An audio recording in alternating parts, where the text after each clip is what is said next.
a century and a half ago, our nation was born. Here was adopted the Declaration of Independence, which proclaimed our freedom.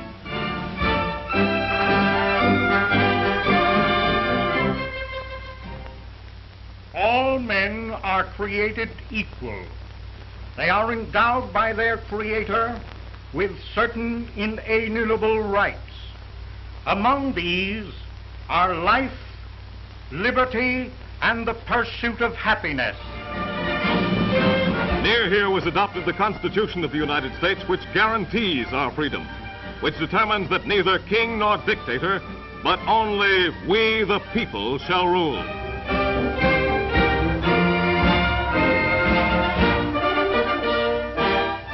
Dr. Franklin, you've just come from the Constitutional Convention. What have we got? A republic or a monarchy? A republic, if you can keep it so. A prophetic statement, that of Benjamin Franklin, as the Constitutional Convention ended its labors in September 1787. A republic, if you can keep it so. And it was here in Philadelphia that George Washington penned his immortal farewell address, in which he established the great American tradition, unbroken for 145 years, and our safeguard against dictatorship and tyranny, that no president should serve for a third term.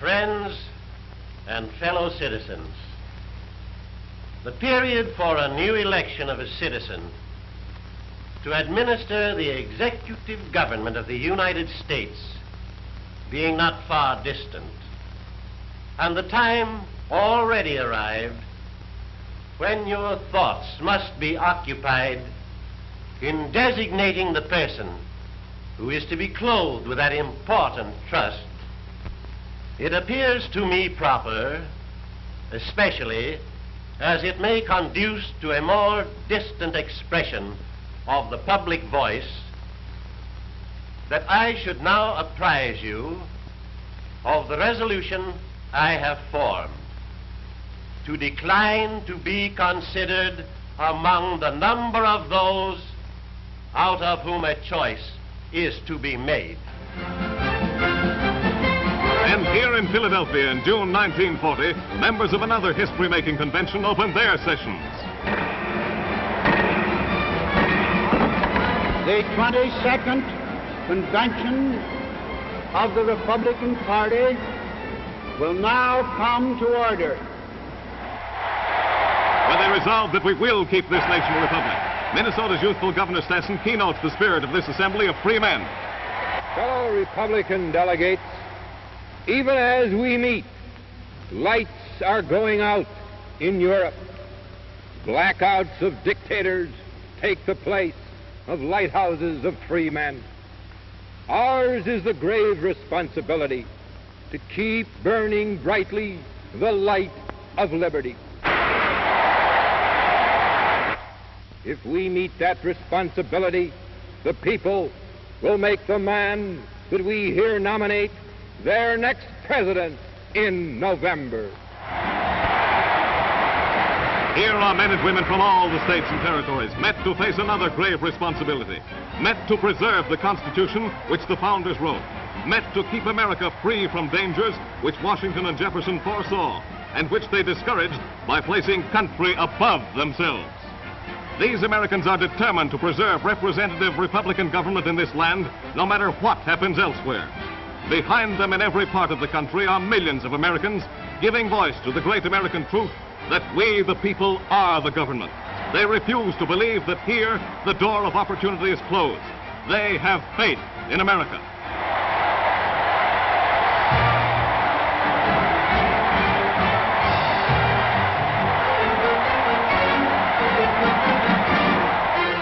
Here their representatives bring the spirit of Independence Hall into the Republican National Convention.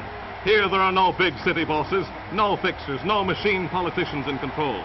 Here is no manipulated graft. Here is no manufactured cheering.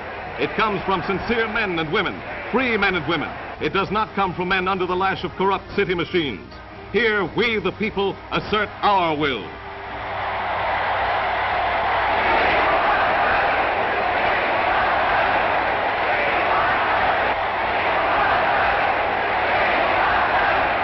representatives of the people demand a leader who is one of them, a man who came up the hard way.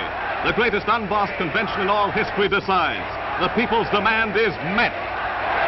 Mr. Chairman, Ohio moves that the nomination of Wendell Willkie be made unanimous.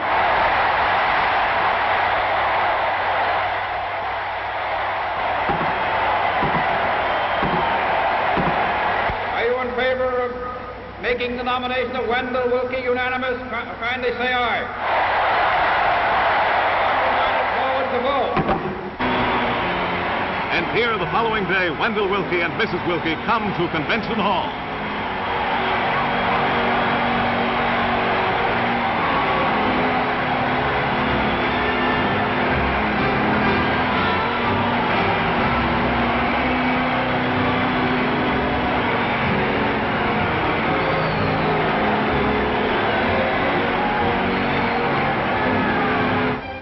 I'm very thankful.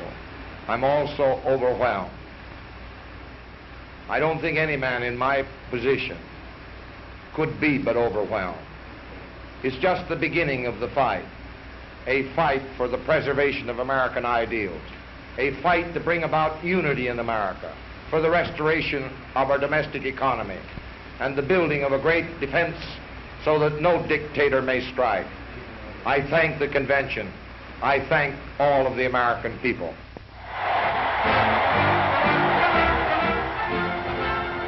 And as his vice presidential running mate, these three representatives gave Wendell Willkie another great American, Senator Charles L. McNary of Oregon.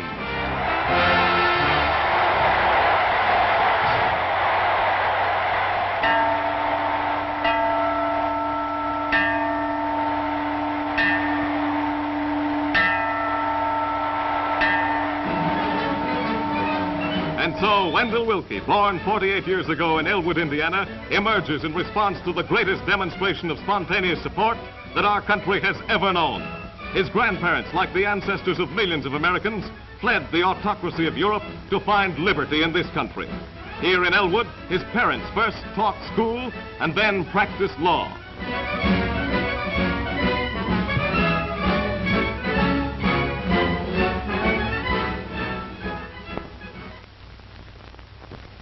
Wendell Willkie was born in a modest home, like millions of Americans.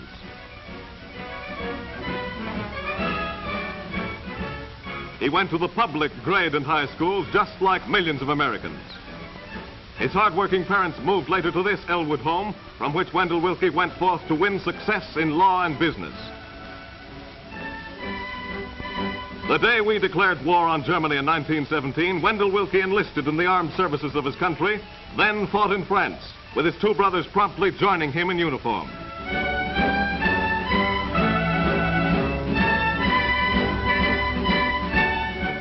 He married Edith Wilk, the attractive librarian in the neighboring town of Rushville, where he now owns fertile Indiana farmland.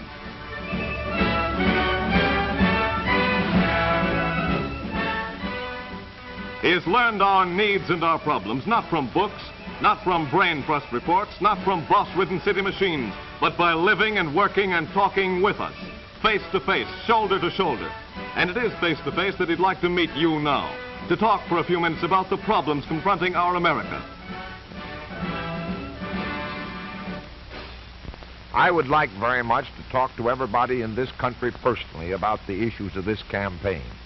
But you understand that the size of the country and the time I have to devote to this campaign makes that impossible. But I do take this method of presenting to you my views on some of the fundamental issues of this campaign, upon which my convictions are very strong and very clear.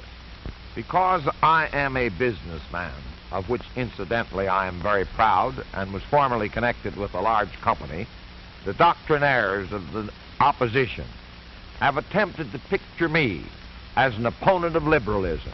But I was a liberal before many of those men heard the word, and I fought for the reforms of the elder La Follette and Theodore Roosevelt and Woodrow Wilson before another Roosevelt adopted and distorted the word liberal.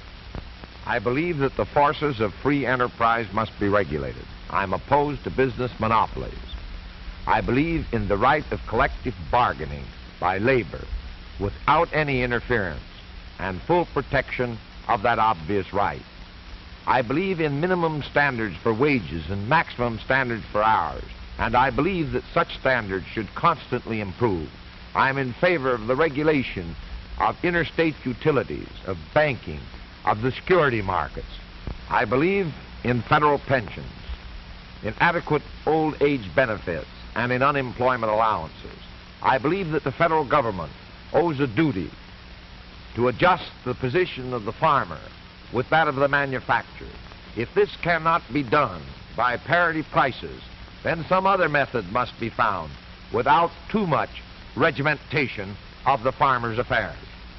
I believe in the encouragement of cooperative buying and selling, and in the full extension of rural electrification. And I believe that the federal government owes a very strong obligation to preserve our natural resources. But I do not base my claim to liberalism solely upon my support and advocacy of such reforms. American liberalism does not consist merely in reforming things. It consists primarily in making things. We must substitute for the philosophy of distributed scarcity the philosophy of unlimited productivity. I stand for the restoration of full production and re-employment in American private enterprise. The present administration has spent $60 billion. The New Deal stands for doing what has to be done by spending as much money as possible. I propose to do it by spending as little money as possible.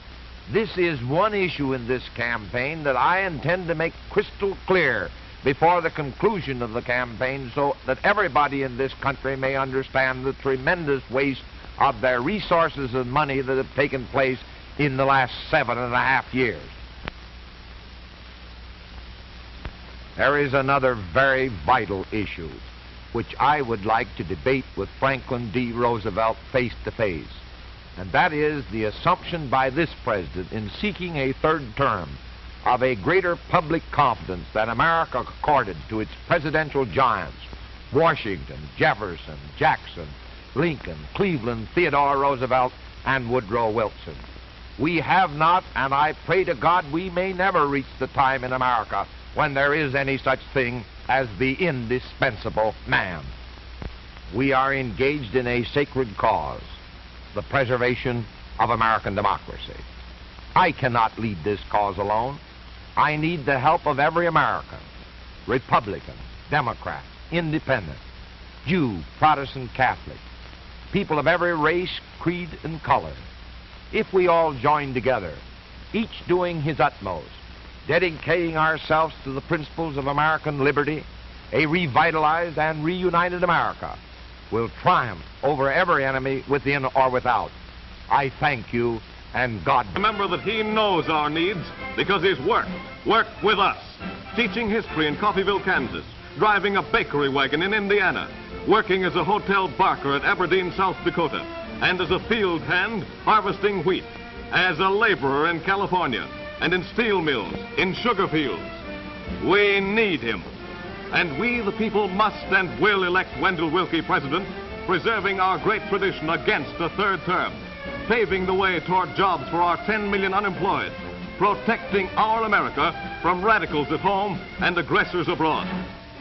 We, the people, must work for the election of Wendell Willkie and Charles McNary and every candidate who stands with them for the material, spiritual, and moral progress of America, for its unity, for the very life of its liberty.